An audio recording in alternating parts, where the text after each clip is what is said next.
So, the spokesperson of the Department of Homeland Security in America tweeted that this flight, referring to the flight that left America to Eswatini, took individuals so uniquely barbaric that their home countries refused to take them back.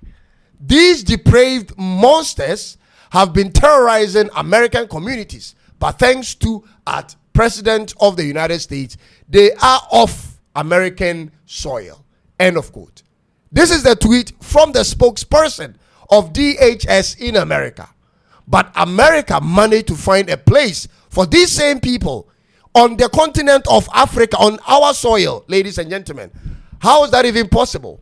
These are men that are rejected by their own native countries. According to the spokesperson, they are originally from Jamaica, Laos, Cuba, Yemen, and Vietnam. Their own home countries won't even take them back. And guess what their crimes were, ladies and gentlemen? Guess what their crimes were? They were convicted of child rape, murder, and robbery. These are the people America is releasing to Africa, ladies and gentlemen. Clearly, these are not America's best, in Trump's own words. These are convicted criminals. Unfortunately, Africa has become the dumping ground for all manner of nuisance, ladies and gentlemen. And this is only the beginning of criminal deportees to be shipped to Africa, if you care to know.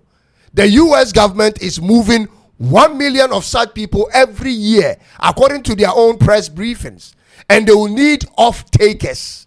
One by one, all the doors of African countries will be knocked by the US government at a certain point to host a certain number of these dangerous deportees.